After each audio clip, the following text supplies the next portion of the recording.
Bom, nesse, nessa programação, entre aspas, pode ser, pode não ser, do Pentágono, logo que eu nasci, 6 dias depois, houve o projeto Minerva, que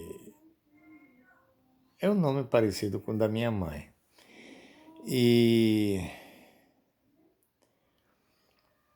esse projeto de Minerva tratava dos neutrinos, né? E tem muitas histórias do neutrino.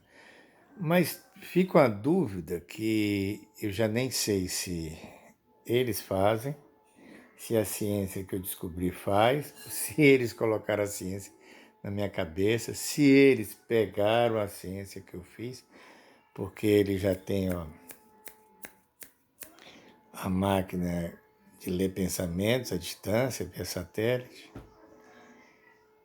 que é a mesma coisa enquanto os bestas estão pensando aí no chip de metal. Eu já conheci o chip magnético, agora nem é mais chip, agora são ondas elétricas ligadas via satélite diretamente com o cérebro. Coisa muito bem avançada. Mas voltando, teve esse projeto Minerva, que significa os estudos de neutrinos. E onde eu estava quando nasci, tinha muito neutrino acima, muitos. Uns dizem que o neutrino vem do buraco negro, parece, porque como eles não, o magnetismo não pega eles são neutros de magnetismo, né? Ele não, porque o magnetismo teria o quê? O positivo e o negativo, eles são neutros. Relativamente, eu conheço os neutrinos, né? Tem muitas histórias que eu vou contar sobre eles, mas era só isso que eu queria falar para terminar aquele assunto lá de trás. Tem outras historinhas básicas que eu podia falar, sociais, sobre coronel, etc, etc. Mas como eu estou falando da força oculta especificamente, aí eu vou deixar algumas histórias de lado para poder falar sobre isso. Depois do... Eu fui crescendo e tudo que eu queria acontecia. Eu nunca pedi fortuna, bens, objetos, nada. O meu maior desejo sempre foi os fatos acontecerem, né? Os fatos históricos, os fatos que fazem a humanidade.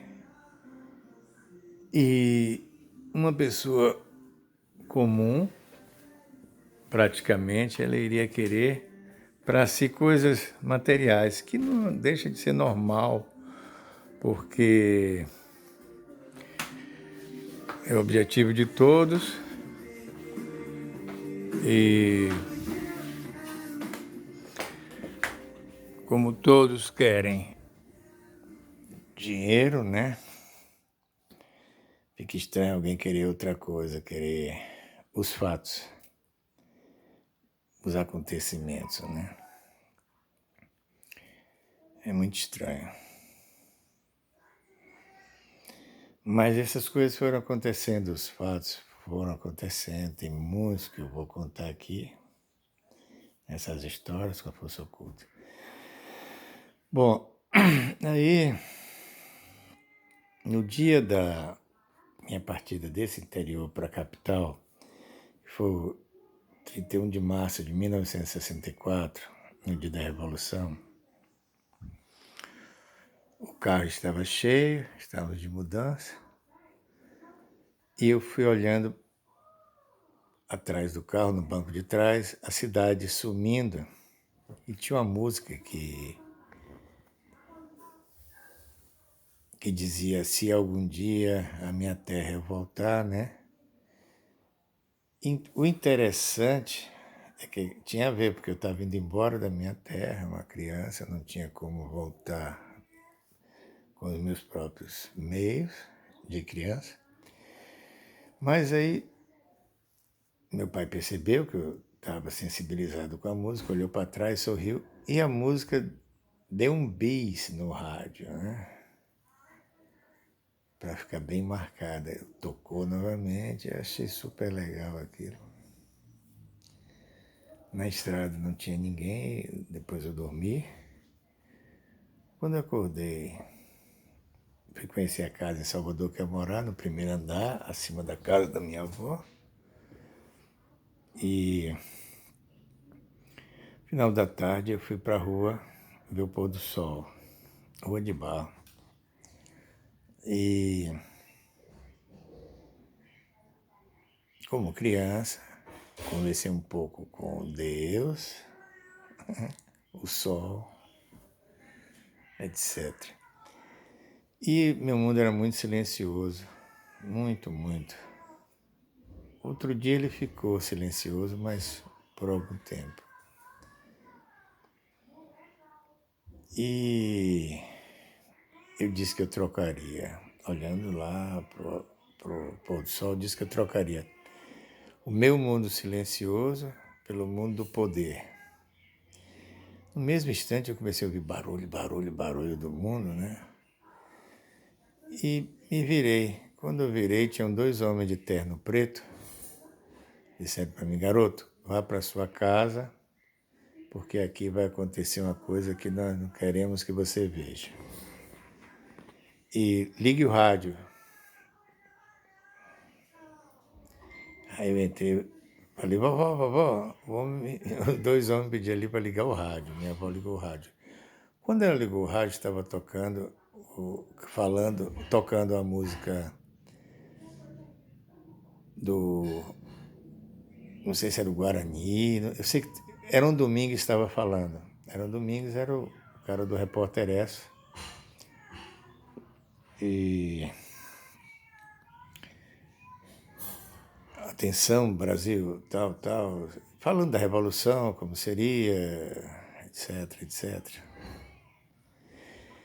Esse mesmo som, essas mesmas palavras parecidas, eu ouvi em 93 ou 94, na noite, no horário do Rádio do Brasil, a Hora do Brasil.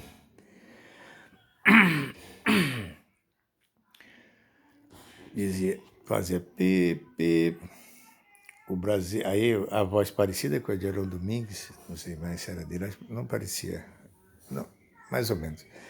Dizia, o Brasil está na contramão da história. Pip, pip, o Brasil está na contramão da história. Achei aquilo mal barato, porque há tempo que eu não ouvia esse chamado de revolução, né? Que isso é revolução. As revoluções, elas não partem do povo, partem dos militares que têm o controle das armas, o poder. O povo pode chiar, espernear até o dia que os militares queiram mudar. Mas os militares só mudam interesse deles concomitantemente com os poderosos. Nunca é a intenção do povo. Então o povo pode ficar tranquilo, vai ser escravo para sempre. Eu estava chamando o povo para fazer uma resistência, uma união de todos para tirar da escravidão. Mas eles já doparam, já fizeram tanta coisa ruim com o povo que eu acredito que não vai mais sair da escravidão. E falava também que as pessoas no outro dia teriam dor de cabeça em 93, 94. Aí minha avó ligou o rádio, eu ouvi esse cara, Revolução. 64.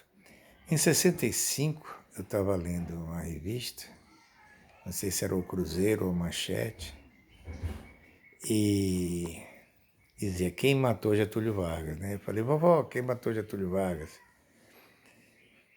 E ela disse, a Força Oculta, meu netinho. Eu falei, vovó, você conhece alguém da Força Oculta? Conheço. Quem?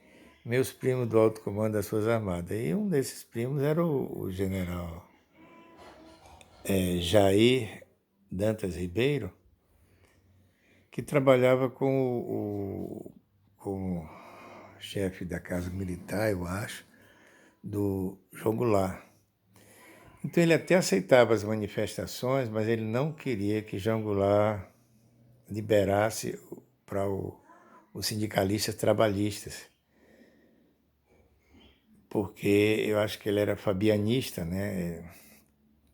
Ele é dos aquisitores.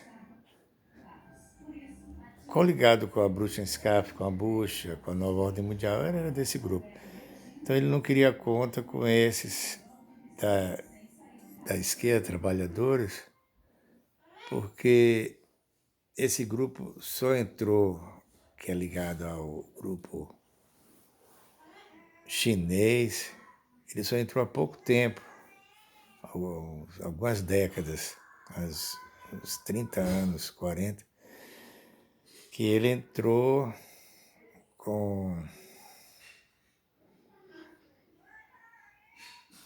na política, que entrou em sociedade com a nova ordem, né? Então, eu falei, eu quero entrar na força oculta, vovó. Você quer ser o quê? Presidente. O que é que você quer? Não quero ser o presidente. Ela falou, só com 35 anos. Aí eu disse, contei, né, de 5 em 5, eu tinha 5, 10, 15, 25. Falei, vovó, eles vão roubar 30 anos. Ela falou, mas você toma tudo de volta, né, netinha? Isso tudo de volta é difícil, que eles já roubaram 55 anos, não tomei nada. Inclusive, quando eu armei para Itamar, para ele entrar, era para ele passar para a minha presidência, né? Como ele só pensava nele, no grupo dele, e pegar as ajudas que eu dava, porque eu dava ajuda para ele muito, para o governo dele ser forte. A Força Oculta ajudava muito a ele através do meu intermédio. Mas ele não queria saber de mim, não queria me ouvir, só queria aproveitar, né? Para fazer a dele. Tudo bem. Mas, de qualquer sorte, teve o Plano Real, teve o Plano da Fome. O Plano Real foi distorcido, seria um plano americano, taxações. O Plano da Fome também foi distorcido, não era para nascer filho, para ter dinheiro, era para ter o dinheiro sem precisar nascer o filho. No máximo um filho.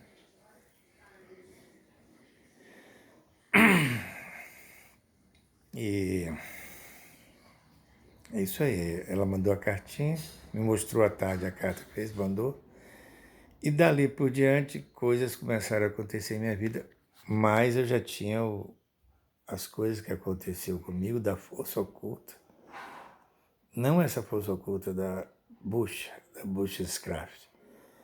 A força oculta das armas, né? Do pool das armas americanas e mundiais, que é do Pentágono, que é justamente o controle científico e militar do mundo. Quanto ao controle econômico, político, essas coisas, aí cabe aos Rockefeller, Rothschild, a nova ordem mundial, mas são ladrões. Os militares apoiam os ladrões quando os políticos do lado dos ladrões ganham. Quando os políticos não ganham, aí eles apoiam quem estiver no poder. Eles não têm bandeira. A bandeira deles é apoiar quem ganhar. Mas geralmente só quem ganha é o bandido. Por isso eu estava chamando o povo para se unir, para ganhar e ter o apoio militar e dar um fim na bandidagem.